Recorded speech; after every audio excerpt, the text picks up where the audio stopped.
नमस्कार मित्रों। तो आज हम बात करेंगे डायमंड मैन्युफैक्चरिंग यूनिट के बारे में। हमारे पास यहाँ पे काफ़ी सारे रफ डायमंड स्टोन्स है जिसका हम असॉर्टमेंट करते हैं। कुछ डायमंड स्टोन्स ऐसे हैं जिस पे हम क्लीविंग की प्रोसेस यानी कि उसको काटना है या फिर उसमें से अच्छी प्योरिटी निकालने के लिए उसका हम असॉर्टमेंट करते हैं। तो यहाँ पे आप देख सकते हैं हम डायमंड है उसका असॉर्टमेंट किस तरह से कर रहे हैं। ये जो असॉर्टमेंट है वो सबसे पहले आपको रफ डायमंड पे करना ही करना है। आप कोई भी रफ डायमंड परचेस करते हैं तो आपको ऐसे असॉर्टमेंट करने रहते हैं।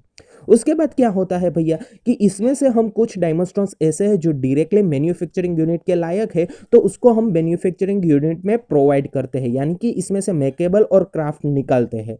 तो आप यहाँ पे देख सकते हैं हमारे पास मैन्युफैक्चरिंग यूनिट है जहाँ पे डायमंड है वो पॉलिश होता है। जो आप अभी शाइनिंग वाले ब्राइटनेस वाले डायमंड जो देख रहे हैं कोई भी ज्वेलरी शॉप में, तो सारे के सारे डायमंड है वो यहाँ से ही मैन्युफैक्चरिंग होते हैं। आप देख सकते हैं हमारे पास स्किल एम्प्लॉय है जो ये डायमंड है वो मैन्युफैक्चरिंग करते हैं। उसमें तड़िया पेल मथाड़ा वो सारी की सारी प्रोसेस यहाँ पे डायमंड मैन्युफैक्चरिंग यूनिट में होती है। सिंगल फेसेट भी डायमंड है वो देखा जाता है, उसकी डिग्री है वो चेंज की जाती है और उसके बाद हमारे पास ये डायमंड स्टोन्स है वो क्लिस्टर क्लियर मैन्युफैक्चरिंग होके आते हैं। यहाँ पे आप देख सकते हैं वर्कर है वो किस तरह से कार्य कर रहे हैं। पूरा का पूरा डायमंड है उसको एक डायमंड चिपका दिया जाता है, उसके बाद उसमें जो डिग्री है वो चेंज होके उसका डायमंड है वो मैन्युफैक्चरिंग होता है। फॉर एग्जांपल आप तलिए का या पेवेलियन का या फिर आप कह सकते हैं क्राउन या मथाड़ा हम जो कहते हैं उसका सारा का सारा प्रोसेस है वो यहाँ पे होता है और उसके बाद हमें डायमंड है वो पॉलिश मिलता है। यहाँ पे आप देख सकते हैं कि एक घंटी है उस पे 4 लोग या 3 लोग बैठे हुए होते हैं और वो लोग हैं वो यहाँ पे मैन्युफैक्चरिंग करते हैं। यहाँ पे 56 फैसेट वाला जो डायमंड है वो क्लिस्टर क्लियर होके हमारे पास आता है और उसके बाद उसको देखा जाता है। लेकिन यहाँ पे क्या होता है कि ये जो डायमंड जब मैन्युफैक्चरिंग होता है तब इस लोगों को पता नहीं चलता है कि भैया डायमंड है वो ओके हो गया है या नहीं हो गया। वैसे तो ओके ही होता है लेकिन उसमें कुछ खाड़ खुड़ रहती है, उसका जो हम कहते हैं गर्डल है वो टूटी हुई होती है, तो वैसा डायमंड है वो मार्केट में नहीं चलता है।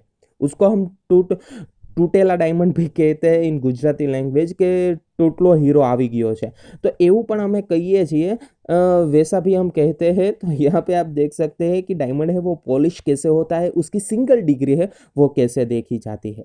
इसका पॉलिशिंग होते कैसा हमें शेप मिलता है, कैसा हमें डायमंड मिलता है, उसकी ब्राइटनेस कैसी मिलती है वो मैं आपको दिखाता हूँ। तो यहाँ पे आप देख सकते हैं हमारे पास ये जो डायमंड स्टोन्स है वो क्लिस्टर क्लियर होके हमारे पास वापस आए हैं। इस पे फेसेट जो 56 फेसेट हम जो कहते हैं वो लगा के हमारे पास आया है डायमंड वापस।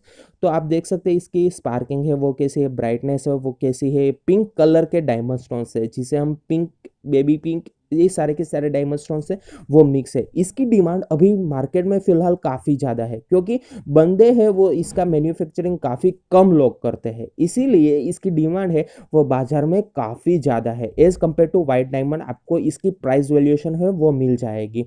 इसकी जो क्लैरिटी है वो काफ़ी अच्छी आती है। यहाँ पे आप शेड के डायमंड देख रहे हैं, जो शेड होता है जो हवा शेड हम कहते हैं वैसे डायमंड स्टोन है ये, और ये हमें वाइट जैसे ही लगते हैं। तो वैसे हमारे पास जो मैन्युफैक्चरिंग यूनिट से डायमंड आए हैं उसका हम एस्टॉर्टमेंट करते हैं। उसमें कुछ डायमंड स्टोन्स ऐसे आते हैं जिसमें मान लीजिए कोई खड्डा होता है, कोई डायमंड है वो टूटा हुआ होता है, तो उसको हम रिपेयरिंग में वापस भेजते हैं और उसका मैन्युफैक्चरिंग फिर से करवाते हैं।